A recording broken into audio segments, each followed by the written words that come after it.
रहमतुल्लाहि व बरकातुहू। मैं अपने शेर के साथ अपनी बात का आगाज करना चाहता हूँ। वो शेर जनाब इंदौरी साहब का है कि लगेगी आग तो आएंगे घर कई सदमे।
आप सभी लोगों को मालूम है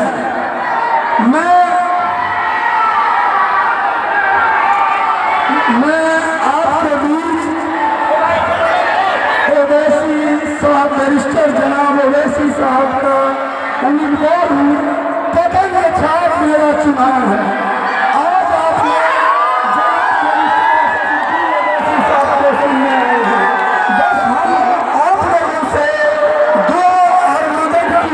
करते हैं। आप सभी युवा और बुजुर्ग सहमान बनकर अख्तरुल ईमान बनकर बैरिस्टर असदुद्दीन ओवैसी बनकर यहाँ का जो मैं उम्मीदवार हूँ उसको काफी से काफी मत देकर आप जिताने का काम करें और हर एक व्यक्ति शाहनवाज बन जाए। और आप लोग हमारे साथ हैं तो हाथ उठा के हाथ हिलाइए। जनाब बैरिस्टर असदुद्दीन साहब ने राहुल गांधी और तेजस्वी यादव को जो चैलेंज दिया है कि तुम लोगों ने 64 पर आना होगा, क्या आप लोग चैलेंज पूरा करेंगे? बिहार में अब मुख्यमंत्री नहीं चाहिए, मुख्यमंत्री ही लेंगे हम लोग, मुख्यमंत्री बनेंगे। और मैं आप सबको ये यकीन दिलाना चाहता हूँ कि आप लोगों के साथ मैं कंधे से कंधा मिलाकर चलूंगा। सभी जाति वर्ग के साथ जो लोग को जब जरूरी होगा, 11 बजे रात में भी मेरा जरूरत होगा, मैं आऊंगा आपके बीच। मैं 365 दिन आपके बीच खड़ा रहूंगा, आपके तमाम समस्याओं में खड़ा रहूंगा। ये जो भ्रष्टाचार है बड़े और थानों में, इसको बिल्कुल समाप्त करूंगा, चाहे जैसे भी समाप्त हो। आप लोगों का साथ चाहिए, क्या आप लोग हमारे साथ हैं ना? अस्सलाम वालेकुम।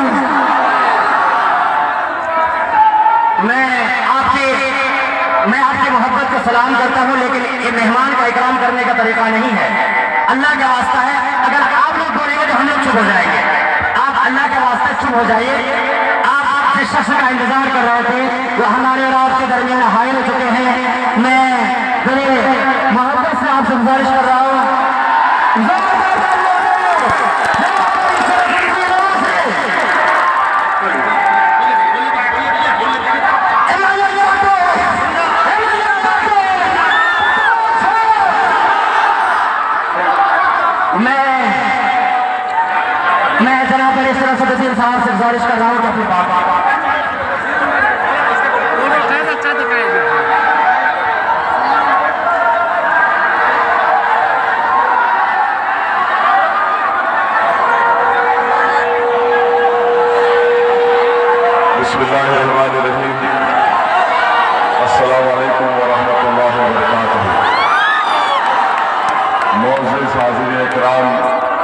बुजुर्गान कौम और मिल्लत, मेरी इज्जतदार माँ और बहनों, बैठ जाइए, बैठ जाइए, बैठ जाइए,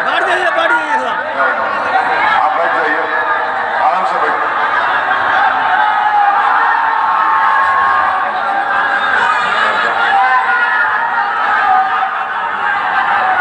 मजलिस इत्तेहादुल मुस्लिमीन कस्बा के उम्मीदवार जनाब मोहम्मद शाहनवाज आलम साहब, मंच पर से नशीब तशरीफ फरमा, जिम्मेदारान कौम और मिल्लत, मैं आप तमाम का दिल की गहराइयों से शुक्रिया अदा करता हूँ कि आप आज यहाँ पर अपना कीमती वक्त निकाल कर आए हैं।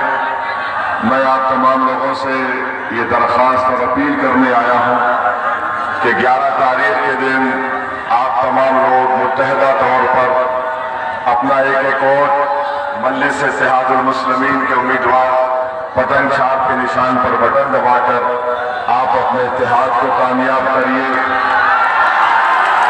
11 तारीख के दिन आपका एक वोट सीमांचल से इंसाफ करने का एक जरिया बनेगा। मैं आपसे अपील कर रहा हूँ कि 11 तारीख के दिन आपका एक वोट आपकी सियासी लीडरशिप को मजबूत करेगा। 11 तारीख के दिन आप मजलिस के पतंग छाप के निशान पर अपना वोट देकर आप कस्बा की जनता से इंसाफ दिलवाएंगे। आप जानते हैं कि सीमांचल भारत का सबसे पसमानदा इलाका है। यहाँ पर बहुत से तकालीफ और मसले मसाइल हैं। तो मैं आप तमाम से गुजारिश करने आया हूँ कि 11 तारीख के दिन पतंग छाप के निशान पर बटन दबाकर आप जनाब मोहम्मद शाहनवाज आलम साहब को कामयाब करिए। और याद रखिए और फख्र से भी कहिए कि कोई शेर शाहबादी है तो फख्र से कहिए, कोई सुरजापुरी है तो फख्र से कहिए, कोई शेख है तो फख्र से कहिए। मगर याद रखिए इस बात को, अगर आप अपने इत्तेहाद को मजबूत करना चाहते हैं और अगर आप बीजेपी और नरेंद्र मोदी को शिकस्त देना चाहते हैं तो आपको अपने इत्तेहाद को मजबूत रखना पड़ेगा। असलियत का शिकार मत होइए। और आप जानते हैं कि शेर शाहवादी है, सुरजापुरी है, कुलैया है, शेख है, अंसारी है, इन सब को मिलकर यहाँ पर मजलिस के उम्मीदवार को कामयाब और कामरान करना है। अगर हम बीजेपी की सरकार को, नीतीश कुमार की सरकार को दोबारा बनने से रोकना चाहते हैं तो अपने के वोट का इस्तेमाल मजलिस इत्तेहादुल मुस्लिमीन के हक में करिए।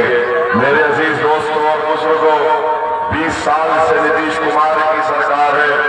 कभी नीतीश कुमार नरेंद्र मोदी के साथ बैठकर चाय पी लेते हैं तो कभी तेजस्वी को अपने खरीद कर लेते हैं। मगर आप देखते हैं कि 20 साल में भ्रष्टाचार आम हो चुका है। बगैर रिश्वत के गरीब का कोई काम नहीं हो सकता। अगर आप ब्लॉक के ऑफिस में चले जाएंगे तो वहां पर कम से कम 20 से 25 हजार रुपए देना पड़ता है रजिस्ट्रेशन और म्यूटेशन के लिए। गरीब को बगैर रिश्वत दिए आवास योजना नहीं मिलती, ना पेंशन मिलता है। पिछले 20 साल से गरीबों का खून चूसने का काम यहाँ पर बीजेपी, नीतीश कुमार और तेजस्वी यादव की सरकारों ने किया है। मैं आपसे अपील कर रहा हूं कि आप इनके इन दिलफरेब झूठ में मत आइए। आज इनके पास पैसा है। 20 साल के बाद सत्ता में रहने के बाद नीतीश कुमार और मोदी एक गरीब हमारी माँ और बहन के अकाउंट में पैसे डाल रहे हैं। मैं उनसे पूछना चाहता हूं, तुमने जो 20 साल में इतना गरीबों का खून और पैसा लूटा, तुमको तो चाहिए था कि तुम कम से कम 50,000 एक गरीब की बहन के अकाउंट में डालते। मेरे अजीज दोस्तों और बुजुर्गों, आप जानते हैं कि हुकूमत खुद कहती है कि बिहार में सबसे गरीब अगर गांव में कोई है दलित के बाद तो मुसलमान 50% 50% अल्पसंख्यक समाज के मुसलमान गरीबी रेखा के दर से नीचे अपनी जिंदगी गुजारते हैं। बताइए इसका जिम्मेदार कौन है? हुकूमत का आंकड़े बताती है कि 90% मुस्लिम महिला अपने बच्चे की डिलीवरी या पैदाइश अपने घर में करती है, क्योंकि अस्पताल नहीं है उनके पास, रोड नहीं है, पुल नहीं है।